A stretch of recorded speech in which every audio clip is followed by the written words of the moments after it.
Superhit bulletin में आपका स्वागत है। आपके साथ मैं हूँ श्रुतिका। गुड मॉर्निंग, नमस्कार। आपके साथ खबरों में मैं हूँ साक्षी मिश्रा। बैंड्स एंड बैंड्रा पे आज हमारी मौजूदगी है। इसे देश दुनिया की तमाम बड़ी खबरें हर एक मॉर्निंग अपडेट के साथ में आपके सामने रखेंगे। इसके साथ में बात होगी फिटनेस के फुल डोज की और साथ ही एंटरटेनमेंट का तड़का भी होगा। इसी के साथ में कौन सी बड़ी खबरें हैं इसके बारे में डिटेल जानकारी जानने के लिए आप बने रहिए अगले 1 घंटे तक हमारे साथ में, और उसके बाद में फ्रेश एंड फास्ट में भी देंगे आपका साथ। तो शुरू करते हैं फिट इंडिया का सुपरहिट बुलेटिन।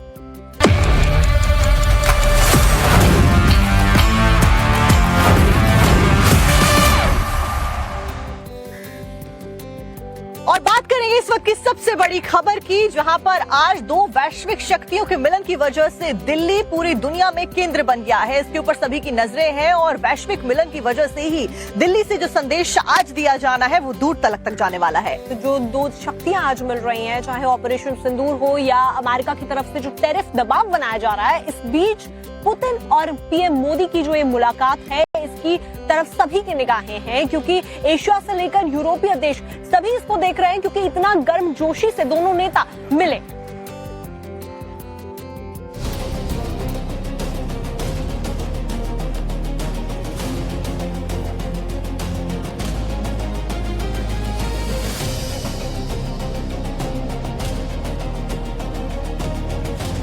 दो शक्तियों का मिलन, दुश्मनों के दिल में जलन।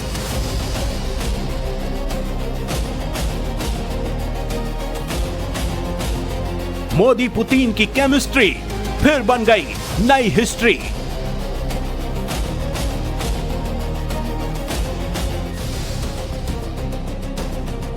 पुतिन का ग्रैंड वेलकम, प्रोटोकॉल तोड़ मिले मोदी। गुरुवार को जैसे जैसे दिल्ली में शाम ढल रही थी, वैसे वैसे भारत और रूस के बीच दोस्ती का नया सवेरा हो रहा था। मोदी और पुतिन की मुलाकात को देखने के लिए दुनिया भर की निगाहें हिंदुस्तान पर टिकी हुई थी।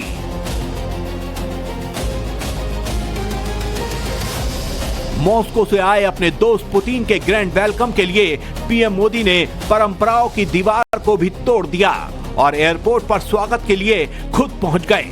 जिस गर्मजोशी से मोदी और पुतिन ने हाथ मिलाया, दोनों गले मिले, यकीन मानिए एशिया से लेकर यूरोप तक भारत और रूस के दुश्मनों के दिल जल गए होंगे। पालम एयरपोर्ट पर पुतिन का ग्रैंड वेलकम हुआ। कलाकारों ने भारतीय नृत्य के जरिए रूस के राष्ट्राध्यक्ष का भारत की सरजमी पर स्वागत किया। इस खास मौके पर पीएम मोदी ने पुतिन को एक यादगार तोहफा भी दिया। पीएम मोदी ने रूस के राष्ट्रपति को भेंट स्वरूप रूसी भाषा में लिखी गीता की प्रति दी। इस दौरान दोनों के बीच जबरदस्त केमिस्ट्री देखने को मिली। अमूमन अकेले चलने वाले पुतिन पीएम मोदी के साथ एक ही गाड़ी में एयरपोर्ट से प्रधानमंत्री आवास के लिए रवाना हुए। प्रधानमंत्री आवास 7 लोक कल्याण मार्ग भी मोदी और पुतिन की मुलाकात का गवाह बना। पीएम आवास को भारत और रूस के झंडों के साथ खास रोशनी से सजाया गया था, जो दोनों देशों की दोस्ती की एक नई कहानी को बयां करता दिख रहा था। प्रधानमंत्री नरेंद्र मोदी ने रूसी राष्ट्रपति व्लादिमीर पुतिन के सम्मान में अपने सरकारी आवास पर प्राइवेट डिनर रखा, जहां मोदी और पुतिन के बीच घंटों तक बातचीत हुई। पीएम मोदी ने रूसी राष्ट्रपति से मुलाकात की तस्वीरें सोशल मीडिया पर शेयर की। उन्होंने कहा कि वो दोस्त पुतिन का स्वागत करते हुए बहुत खुश हैं। भारत और रूस की दोस्ती मुश्किल समय में कसौटी पर खरी उतरी है। भारत और रूस के बीच में 23वां द्विपक्षीय शिखर सम्मेलन है और ऐसे में हैदराबाद हाउस में दोनों नेताओं की मुलाकात होने वाली और संभावित है कि इस मुलाकात में कई सारे जो वैश्विक मुद्दे हैं उनको उठाया जाएगा। जो MOUs है उसके ऊपर हस्ताक्षर किए जाएंगे। इसके साथ में रक्षा ऊर्जा के ऊपर खास फोकस रहने वाला है और ट्रेड डील के ऊपर भी चर्चा संभावित बताई जा रही है। तो आपको बता दें, दोनों देशों के बीच में कई अहम मुद्दों को लेकर बातचीत होने जा रही है। शिखर वार्ता के बाद में मीडिया से बात भी करने वाले हैं मोदी और पुतिन। तो इस बात में क्या कुछ संबोधित किया जाएगा जनता को, ये देखना महत्वपूर्ण होगा। कई सारे मुद्दे बताए जा रहे हैं जिसमें रक्षा, ऊर्जा, फार्मा, कृषि क्षेत्र पर अहम समझौते हो सकते हैं। 23वां द्विपक्षीय शिखर सम्मेलन ये बताया जा रहा है और हैदराबाद हाउस में भारत और रशिया के बीच में आज वार्ता होने वाली है। आज की मुलाकात में उम्मीद है कि रक्षा में कुछ बड़े फैसले हो सकते हैं। आज होने वाली शिखर वार्ता के बाद मीडिया से बात करने वाले हैं मोदी और पुतिन। उसके बाद दोनों नेता भारत और रूस के बीच बिजनेस फोरम को भी संबोधित करने वाले हैं।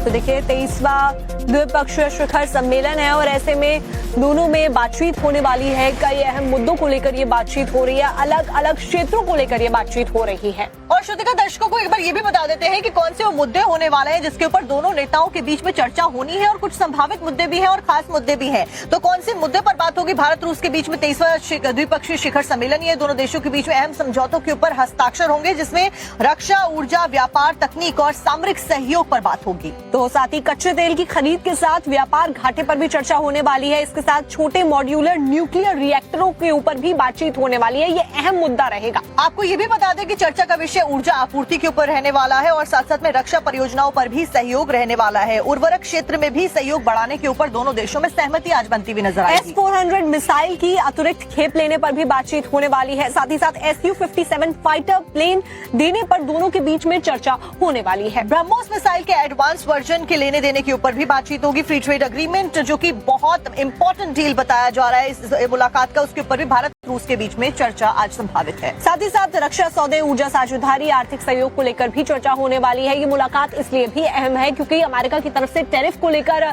दबाव भारत के ऊपर बनाया जा रहा है और साथ ही ऑपरेशन सिंदूर भी हुआ है और उसके बाद में सबकी निगाहें यही। और इससे पहले दोनों नेताओं की मुलाकात की अगर बात की जाए तो दोनों तियानजिन में मुलाकात करी थी आज से 3 महीने पहले, सितंबर के महीने में जब SCO समिट हुई थी और उसके बाद में पुतिन आज खास तौर पर भारत में मौजूद हैं।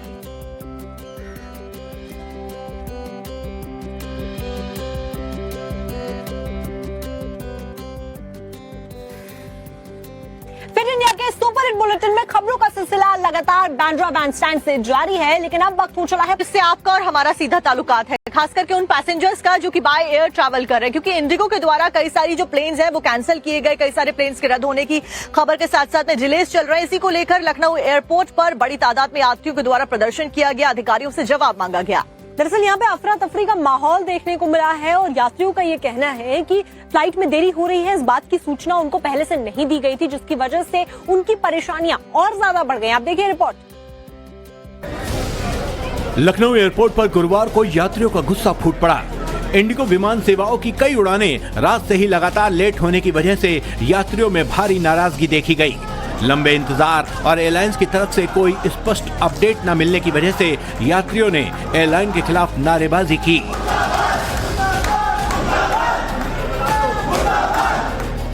इंडिगो एयरलाइंस की गुरुवार को लखनऊ से दिल्ली, अहमदाबाद, बेंगलोर, कोलकाता और मुंबई आने जाने वाली 10 उड़ानें अचानक रद्द कर दी गईं, जबकि 20 से ज्यादा उड़ानें अपने तय समय से काफी देर बाद संचालित हुईं। इंडिगो की कई घरेलू उड़ानें निर्धारित समय से कई घंटे लेट चल रही थी। देर रात से फ्लाइट कैंसिल या रीशेड्यूल होने की आशंका में यात्रियों को एयरपोर्ट पर ही रुके रहना पड़ा। इससे यात्रियों में आक्रोश बढ़ गया। कई लोग सुबह से ही एयरपोर्ट पर अपनी फ्लाइट के बारे में अपडेट लेने के लिए भटकते दिखे। इस बीच लखनऊ एयरपोर्ट प्रशासन ने अपने आधिकारिक ट्विटर हैंडल पर एक एडवाइजरी भी जारी की, जिसमें इंडिगो एयरलाइंस से यात्रा करने वाले यात्रियों को सलाह दी गई कि वो एयरलाइंस की वेबसाइट से उड़ानों की स्थिति की जानकारी लेकर ही एयरपोर्ट पहुंचे। हालांकि इससे यात्रियों का गुस्सा शांत नहीं हो सका। साक्षी, अब खबर बताते हैं गुजरात के भरूच से, जहां पर एक रेप के आरोपी मौलाना के घर के ऊपर बुलडोजर चलाया गया है। आपको बता दें कि उसने एक महिला को बेहोश करके उसका बलात्कार किया था, ये उसके ऊपर आरोप लगे। दरअसल ये जो मौलवी है ये कनाडा का नागरिक बताया जा रहा है, जिसके पास कनाडा की नागरिकता थी, जिसने भरूच के अंदर अतिक्रमण करके सरकारी जमीन के ऊपर अपना घर बना रखा था। आपको दिखाते हैं डिटेल्स। गुजरात के भरूच में पुलिस का बुलडोजर एक्शन देखने को मिला। भरूच के एसपी अक्षराज मकवाना के निर्देश पर रेप के आरोपी मौलवी अजबत बेमर्द के घर पर कानूनी कार्रवाई करते हुए अवैध निर्माण को बुलडोजर से गिरा दिया गया। आपको बता दें कि रेप आरोपी मौलवी अबजद कैनेडियन नागरिक है।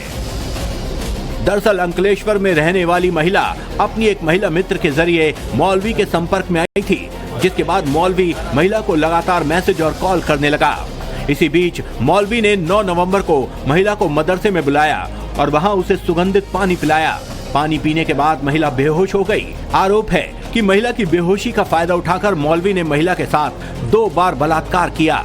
इतना ही नहीं, मौलवी ने महिला को जान से मारने की धमकी और धर्मांतरण का भी दबाव डाला। हालांकि धमकियों से बेपरवाह महिला ने भरूच एसपी अक्षराज मकवाणा से मौलवी की शिकायत की, जिसके बाद पुलिस ने तुरंत मामला दर्ज कर मौलवी को गिरफ्तार कर लिया। मौलवी से हुई पूछताछ में सरकारी जमीन पर अवैध कब्जे की जानकारी मिलने के बाद एसपी अक्षराज मकवाणा के निर्देश पर बुलडोजर की मदद से मौलवी के अवैध कब्जे को जमींदोज कर दिया गया। और अब बात करते हैं आज की सबसे बड़ी खबर की, जिसकी ओर पूरी दुनिया की नजरें हैं। राष्ट्रपति पुतिन जो कि भारत के दौरे पर हैं। ऐसे में अब सियासी जो पारा है वो भी बढ़ता हुआ नजर आ रहा है, क्योंकि अब नेता प्रतिपक्ष राहुल गांधी के द्वारा ये कह दिया गया है कि जो पुरानी परंपरा थी, सालों से जो चली आ रही थी, जिसमें जो विदेशी मेहमान आते थे उनको विपक्षी नेताओं के साथ में मिलाया जाता था इंडिया में, वो अब निभाई नहीं जा रही। और ये कहते हुए बीजेपी के ऊपर सीधे यहाँ पर निशाना साधा गया। और ऐसे में राहुल का ही सुर में विपक्ष के और भी नेता नजर आ रहे हैं। उनका ये कहना है कि जो मेहमान विदेशी आ रहे हैं उनसे नहीं मिलवा रहे हैं, पहले मिलवाया जाता था। और कुछ क्या कहा गया है इन नेताओं की तरफ से, आपको सुनवाते हैं। रूस के राष्ट्रपति पुतिन भारत के दौरे पर हैं। दुनिया भर की नजर मोदी और पुतिन की मुलाकात पर है। 2 शक्तियों के मिलन से विश्व को नया संदेश दिया जा रहा है। ऐसे में लोकसभा में नेता प्रतिपक्ष राहुल गांधी को मोदी सरकार की एक बात नागवार गुजर रही है, जिसको लेकर वो सरकार के खिलाफ हमलावर हो गए। राहुल गांधी ने आरोप लगाया कि मोदी सरकार विदेशी मेहमानों को विपक्ष से मिलने नहीं देती, जबकि ये दशकों पुरानी परंपरा है। एलओपी एक दूसरा पर्सपेक्टिव देता है। हिंदुस्तान को हम भी रिप्रेजेंट करते हैं, हाँ? सिर्फ सरकार नहीं रिप्रेजेंट करती है। तो सरकार नहीं चाहती कि ऑपोजिशन के लोग बाहर के लोगों से मिले। और अब राहुल के इस तर्क के बहाने विपक्ष सरकार की घेराबंदी में जुट गया है।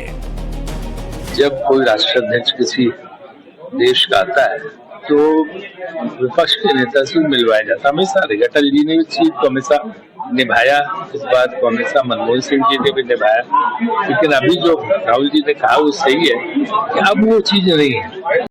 अब सिर्फ जो है अपने आप से मिलके बाकी किसी को नहीं मिलने देते। एक लोकतंत्र में अच्छा होगा कि जो भी आते हैं हमारे देश को कि सबसे मिल ले, लेकिन मैं इसके बारे में डिटेल्स नहीं जानता हूँ। जो राहुल जी कहा आप उन्हें ही कोट कीजिएगा। परंपरा है जहाँ पे ऑपोजिशन लीडर से भी कोई भी विदेश के डिप्लोमेट्स आते हैं या फिर लीडर्स आते हैं, तो एक ही परंपरा थी वो जहाँ पक्ष से मिलते थे वहीं विपक्षी नेताओं से भी मिलते थे।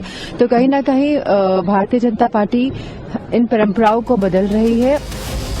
विपक्ष के आरोपों पर सरकार का जवाब भी आया है। सरकार के मुताबिक विपक्ष से मिलना या ना मिलना, ये पूरा अधिकार विदेशी डेलीगेशन का होता है। जो व्यक्ति एलओपी हो करके और अपनी देश की मतलब आलोचना, देश की बुराई दूसरे देश की धरती पे जाके करते हैं, तो आखिर अब तो झूठ की पराकाष्ठा हो गई। भाई कहीं भी मतलब कोई डेलीगेशन आता है, किससे मिलेगा, वो जो डेलीगेशन आता स्वयं तय करता है। वैसे सरकारी सूत्रों से जो जानकारी मिली है उसके मुताबिक 9 जून 2024 के बाद कई विदेशी नेता राहुल गांधी से मिल चुके हैं। Sheikh Hasina, Vietnam, Malaysia, Mauritius और न्यूजीलैंड के प्रधानमंत्री से राहुल गांधी की मुलाकात हो चुकी है। तो ऐसे में ये पूछना जायज है कि क्या पुतिन से मुलाकात वाली बात महज सियासी स्टंट तो नहीं। और अब वक्त हो चला है फटाफट अंदाज में खबरों को जानने का। इसकी 550 फ्लाइट्स रद्द हुई है गुरुवार में ही, जिसकी वजह से जो यात्री हैं एयर ट्रैवल के उनको खासा दिक्कतों का सामना करना पड़ा। एयरपोर्ट पर अफरा तफरी का माहौल देखने को मिल रहा है। सबसे ज्यादा जो मेट्रोपॉलिटन सिटीज हैं, जिसमें दिल्ली, मुंबई, बैंगलोर, पुणे है, वहां सबसे ज्यादा इसका असर देखा जा रहा है, क्योंकि इंडिगो इन्हीं जगहों पर सबसे ज्यादा ऑपरेट करती है और 550 फ्लाइट्स अब कैंसिल हुई हैं। यही कारण रहा कि जितने भी यात्री हैं वो दिक्कतों का सामना करते नजर आए। एयरलाइन ने माफी भी मांगी है डीजीसीए इसके ऊपर नजर रखेगा, क्योंकि डीजीसीए के द्वारा फिलहाल जो रिपोर्ट है वो भी मांगी गई है। और देश की सबसे बड़ी एयरलाइन इंडिगो की मुसीबत फिलहाल खत्म होने का नाम नहीं ले रही है, क्योंकि कई दिनों से संकट जारी है। तो डीजीसीए की तरफ से नए रूल्स बनाए गए थे और उनको लागू कर दिया गया, और सबसे ज्यादा प्रभावित इन नए नियमों से इंडिगो एयरलाइंस ही नजर आ रही है। और जो नियम है उसमें क्रू के रेस्टिंग पीरियड को बढ़ाया गया था, जिसकी वजह से अब यह अफरा तफरी का माहौल देखने को मिल रहा है। हालांकि क्रू की तरफ से अलग कहानी भी सामने आ रही है। उनका ये कहना है कि हालांकि रेस्टिंग पीरियड बढ़ा है, लेकिन उन्हें चूंकि वो नहीं मिल पा रहा था और अब दिया जा रहा है, इसीलिए अफरा तफरी का माहौल एयरपोर्ट्स पर देखने को मिल रहा है।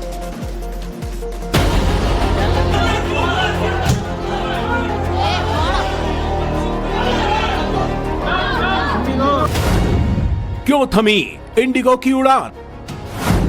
क्यों धरती पर फंसे विमान? उड़ानें रद्द होने से मचा कोहराम, एयरपोर्ट पर यात्री हुए हलकान। देश की सबसे बड़ी एयरलाइंस इंडिगो ऑपरेशनल संकट से जूझ रही है। पिछले कुछ दिनों से लगातार देश भर में इंडिगो की फ्लाइट कैंसिल हो रही हैं। गुरुवार को पूरे देश में 550 से ज्यादा उड़ानें रद्द की जा चुकी हैं। फ्लाइट रद्द होने की वजह से पैसेंजर्स में निराशा है, लोगों में हताशा के साथ गुस्सा भी है। उड़ानों के बड़े पैमाने पर रद्द होने से देश भर में कोहराम मच गया है। यात्रियों का गुस्सा लाजमी भी है। नाजुक हालात को देखते हुए नागरिक उड्डयन मंत्रालय और डीजीसीए ने इंडिगो के वरिष्ठ अधिकारियों के साथ बैठक की, जिसके बाद ये बात सामने आ रही है कि इतना जल्दी सब कुछ सामान्य होने वाला नहीं है। सूत्रों से मिल रही जानकारी के मुताबिक बृहस्पतिवार को दिल्ली हवाई अड्डे पर 172 उड़ानें सहित विभिन्न हवाई अड्डों पर 550 से अधिक उड़ानें रद्द कर दी गईं। मुंबई हवाई अड्डे पर कम से कम 118 उड़ानें रद्द हुईं। बेंगलुरु में 100, हैदराबाद में 75, कोलकाता में 35, चेन्नई में 26 और गोवा में 11 इंडिगो उड़ानें रद्द हुईं। इसी तरह दूसरे हवाई अड्डों पर भी कई उड़ानें रद्द हुई हैं। मुंबई हो या दिल्ली, जयपुर हो या लखनऊ, पटना, अहमदाबाद, गुवाहाटी, उदयपुर या दूसरे शहर, कमोवेश हर जगह यही हालात हैं। एयरपोर्ट पर लोगों की कतारें नजर आ रही हैं। लोगों का गुस्सा सातवें आसमान पर है। सर मुझे जाना था, मुझे भुवनेश्वर जाना था, तो फ्लाइट जो है वैसे मेरी एक आगे कनेक्टिंग फ्लाइट थी, तो जैसे कि मेरी फ्लाइट 1:55 में थी और मेरे को आगे फिर भुवनेश्वर के लिए दिल्ली से फ्लाइट पकड़नी थी, लेकिन ये फ्लाइट रीशेड्यूल हो गई 6:40 में, तो मैं आगे की कनेक्टिंग फ्लाइट नहीं पकड़ सकता। They have no reason why the flight has been cancelled. They don't tell us anything, and then we are trying to look up on what the situation is. Try to call the customer care, they're not picking up. Patna से Mumbai travel कर रहा था, 320 का flight था पहले, but उसके बाद message आया कि रीशेड्यूल हुआ है 255, बट अभी एयरपोर्ट आके पता चल रहा है कैंसिल हो गया है। तो सुबह से इंतजार कर रहा है। सुबह से इंतजार कर रहे हैं। कोई कुछ बता नहीं रहा है, कोई अपडेट नहीं है हम लोग का पास। अच्छा, ये तो सभी को असम ही जाना है। हाँ, असम में जाना है। तो आप लोगों की ये कनेक्टिंग फ्लाइट थी जेद्दा से यहाँ मुंबई और उसके बाद असम? हाँ, असम। फ्लाइट 10:30 का दिखा रहा था पहले, अभी एज ऑफ नाउ अभी 7 बजे से अभी तक वेट करके अभी वो 5 बजे का बता रहा है। वो बोल रहे हैं कि लखनऊ से फ्लाइट अभी तक उठी नहीं है। इंडिगो के विमानों के कैंसिल होने के बाद देश भर के ज्यादातर एयरपोर्ट पर लोगों का गुस्सा फूटता दिख रहा है। ऐसे में डीजीसीए की तरफ से एक बयान जारी किया गया है, जिसमें कहा गया है कि इंडिगो में रद्द उड़ानों की संख्या में तेजी से वृद्धि हुई है, जो प्रतिदिन लगभग 170 से 200 उड़ानों तक पहुंच रही है, और ये सामान्य स्तर की तुलना में काफी अधिक है। देश की सबसे बड़ी एयरलाइंस इंडिगो की फ्लाइट कैंसिल होने पर सवाल उठने लगे हैं कि आखिर क्या वजह है जो इंडिगो के विमान जमीन पर बैठे हुए हैं। तो इसमें मुख्य पहलू हो सकते हैं कि इंडिगो में क्रू की बहुत कमी नजर आ रही है। नया रोस्टर नियम भी परेशानी का सबब बनता जा रहा है। बड़े एयरपोर्ट पर तकनीकी खामियों से दिक्कतें आ रही हैं। एयरपोर्ट पर भीड़ और सर्दियों में ट्रैफिक भी एक समस्या है। इंडिगो ने पैसेंजर्स से माफी मांगते हुए कहा कि इस ऑपरेशनल मुश्किल की वजह सिर्फ एक नहीं बल्कि कई हैं। कंपनी ने कहा कि कुछ ऐसी मुश्किलें सामने आ गई हैं जिसका पहले से कोई अंदाजा नहीं था। हालांकि इंडिगो के मैनेजमेंट का दावा है कि अगले 48 घंटों में हालात सुधर जाएंगे। फ्लाइट ठप होने की वजह से लोगों की जिंदगी मानो ठहर सी गई है। ऐसे में अब देखना है कि इंडिगो आखिर इस मुसीबत से कब पार पा पाती है।